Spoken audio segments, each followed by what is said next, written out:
This is a story of how my startup made over $3,000 in sales in the first month of launch. It is a success story, but at the same time, it is a story full of failure. I'm gonna talk about why this startup really didn't go any further. And there are so many lessons, so stick around and enjoy this video. Growing up as a kid, the one skill I had, or what you refer to as a superpower, was always to observe things. This is year 2013, and I was waiting tables at the bar. And there was one thing I noticed, that white people, when they come to Africa, they want to always go back with souvenirs, African art or anything that has something to do with African art. They always come here and they crap all over it. Like, there's even this joke of white people with the dakishi, the kitenji. Like, I don't know what's special about this thing, but every white people I know, they tend to gravitate towards the kitengi. They want to rock it all day when they're on their tour in Africa. I mean, like, not even white people only. Like, anyone who comes from the West, they tend to love the kitengi.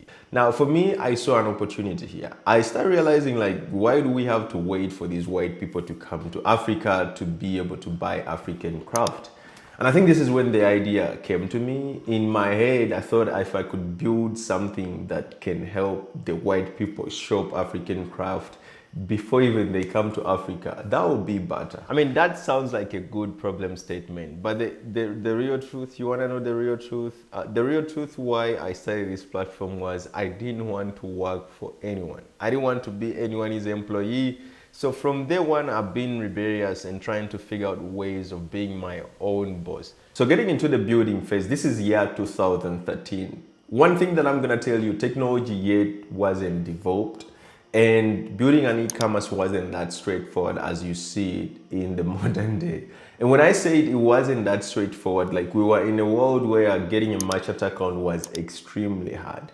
You needed a merchant account. This merchant account, to get it, you had to open up an account either in Citibank or one of those big banks based in the US, and you needed an opening balance of 150 grand. Now, that's what I'm talking about. So everything else was quite basic. This is the time when I'm not a product designer. Most of you guys might think that from this moment, I was a product designer. By this moment, I was more of an entrepreneur, someone who is excited to build things and build them so well that people can buy and give, their money. So of course, like, technology wasn't there, but we were lucky. Shopify was existing. And I'm gonna tell you, the Shopify of then is not the Shopify of today. When you think about the Shopify of then, you had to build, but in a way that they were just like really money grabbing. You had to buy modules for everything. So after you build your website, you end up like buying these crappy plugins, which I think they still do the plugin things, but like way back, it was a bit of a stretch. If I remember correctly, like,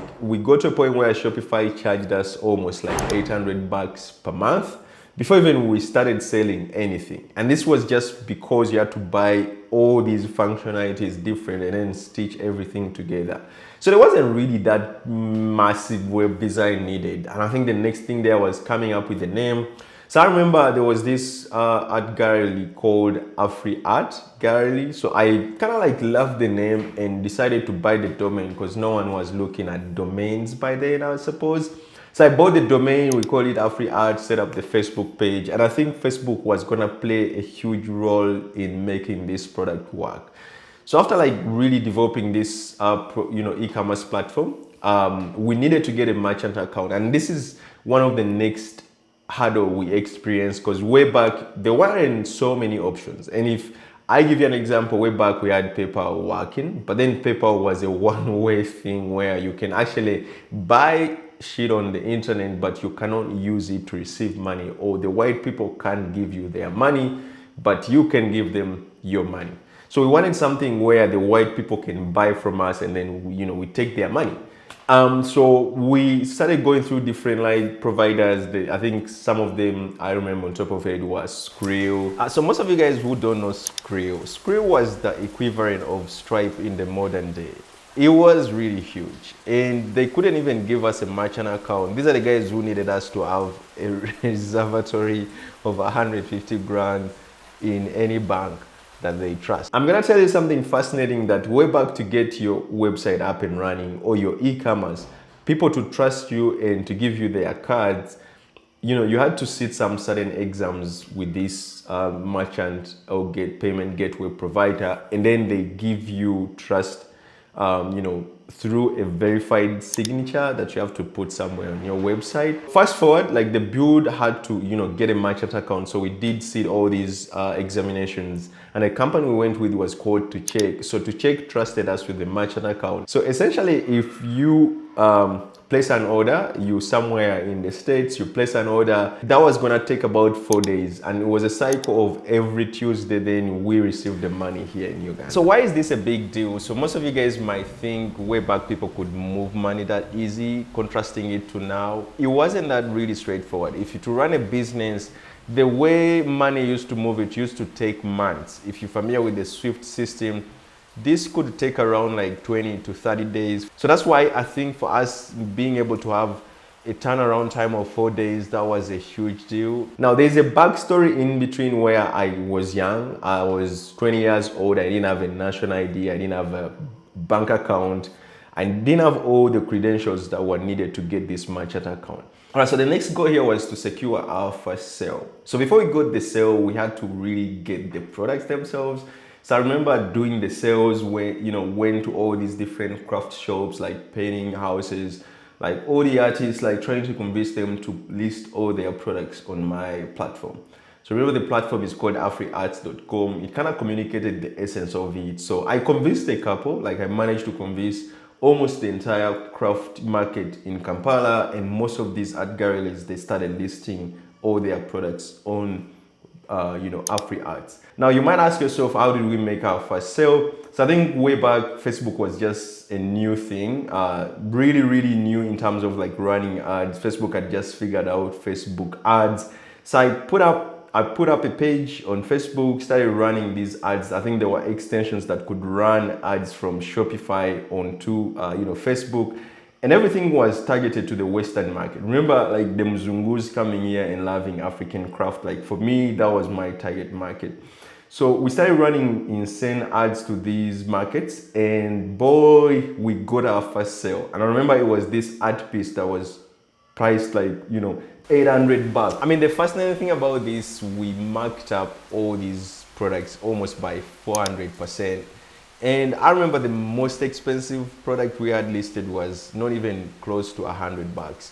But the way we were selling them, we were, overpricing them at a Muzungu price, because that was like the phenomenon. Like these guys, when they come here, they buy these products like at an extreme price.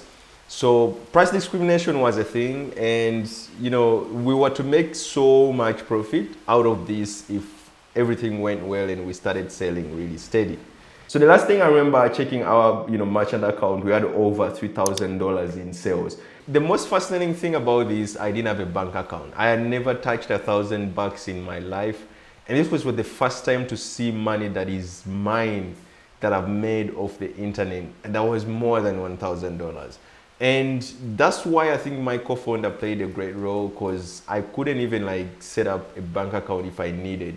In fact, we needed a US dollar account, so this guy had it all. We're running all these details through his account. I think that's what really brought in the temptation for him to run away with the money. The situation here got a bit messy because I had orders. People had already placed their orders and they're waiting on their product.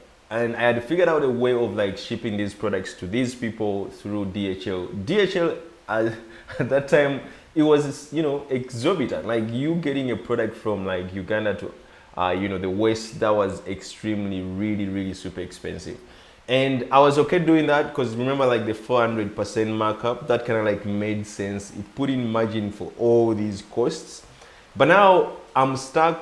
I don't have the money and people are waiting for their orders, and payment processor is emailing me. They're asking me status, how far with the deliveries, have you managed to deliver these products? Now, what saved my ass is my uncle. So we kind of went to all these different suppliers, all the vendors who had listed their products.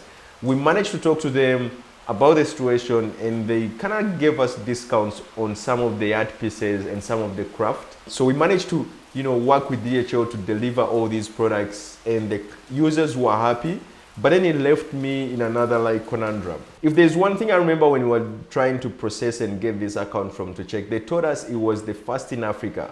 So any mistake, this was taken away. By the time we managed to deliver the products, the payment processor had revoked my account because they were facing pressure from the people at boat trying to ask for a refund.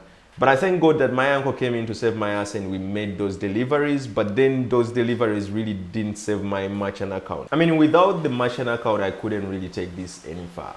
I couldn't pay that Shopify bill because it was extremely exorbitant. Like I owed Shopify about like $1,500. And with that and all the frustration that my closest friend really had betrayed me and ran away with the money, depression kind of kicked in. So I didn't know what to do apart from focusing on my night job waiting tables at bar. And I think in this process, that's when I got inspired to start learning design, because remember that process when I was working on the website, like getting all these images from different vendors and cutting backgrounds out of these images. That's what really I took away from this project. I mean, like if there's anything I can ask you is to go in the comment section and share your story, because most of these stories are quite important to get out. I've been sitting on this story for quite a decade now, and the best thing to do is like just give it to the internet. Maybe it can inspire you to keep doing it, because I have so many other startup stories that I'm gonna be sharing with you guys. But again, it kind of speaks to growth. If you ever thought that design was always my thing, design was born out of frustration after my first business really didn't go any far. And always find a way out. I think for me, that's always the name of the game. So I'm gonna show you some of the things I've worked on that really didn't go anywhere, because that's really what happens if you're building businesses. You have to really keep trying. That's episode 1 of my startup journey, my first startup that made over $3,000 in sales in the first month. Peace. I'll catch you in the next one. Cheers. Bye. What's that?